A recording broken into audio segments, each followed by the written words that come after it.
Some 800 National Guard troops could soon have boots on the ground in D.C. as soon as today. And that comes as President Trump makes a renewed push to crack down on crime in his own backyard. How he says he'll do that? A federal takeover of the nation's capital.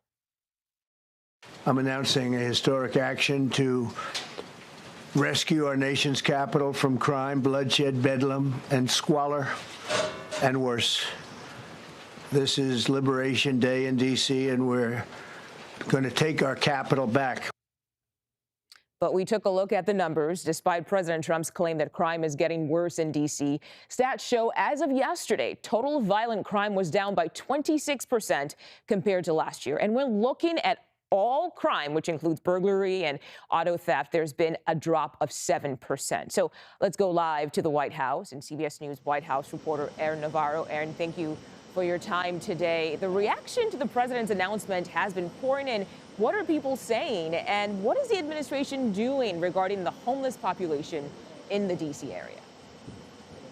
Yeah, Mugo, good to be with you. The administration and supporters of what the president has done has said that while crime has dropped from that spike in 2023, the crime rate per capita is still higher in D.C. compared to larger cities in America. Critics of the announcement have said that it is an overreach of the president's power, that there are not the conditions there for a, quote, actual emergency that President Trump invoked to be able to control the police department in D.C., and said that if the president and Republicans cared about improving the conditions in the city, that they should have allocated the $1 billion in funding for the city.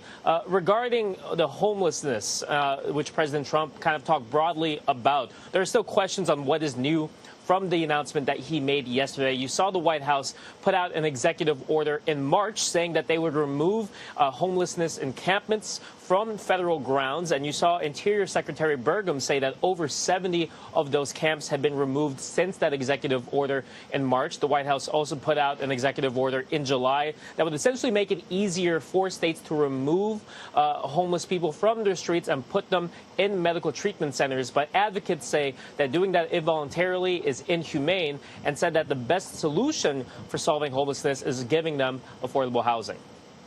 And Aaron, I also want to get to this because in that same news conference from yesterday, the president answered some questions about that face-to-face meeting with Russian President Vladimir Putin. So let's listen to what he had to say, and then we'll get your take on the other side. There'll be some swapping. There'll be some changes in land. And the word that they will use is, they make changes. We're going to change the lines, the battle lines. Russia's occupied a big portion of Ukraine. They've occupied some very prime territory. We're going to try and get some of that territory back for Ukraine.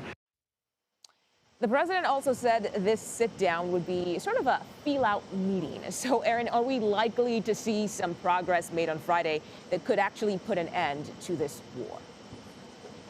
Yeah, you're seeing the president kind of tampen the expectations for this meeting. As he mentioned, the occupation of land remains a key sticking point for both sides, and neither Zelensky or Putin, at least publicly, have nudged in what they would give up or take in terms of that land between Russia and Ukraine. The president kind of framed this as a feel-out meeting, said he'll be able to tell within 2 minutes if he can reach a deal with Putin, but then said that, when asked if Zelensky would actually be there, that he will call him after, but didn't give any indications that this would be a trilateral meeting between Trump, Putin, and Zelensky. Right. And while we have you here, Aaron, I want to get your take on the move by the Trump administration to delay tariffs on Chinese goods for an additional 90 days. What's the thinking from the White House on this decision? Yeah, this was going to be a deadline where you'd see both U.S. and Chinese tariffs on each other go above 100%. They have delayed all of that from happening, in part due to the talks a couple weeks ago between U.S. and Chinese trade officials in Stockholm, where they came to an agreement that there is still a framework that they can build upon. So this is giving both countries in the joint statement more time to reach a larger trade deal beyond what we've seen come out in recent months. All right. CBS News White House reporter Aaron Navarro, thank you so much for joining us on 24/7 today.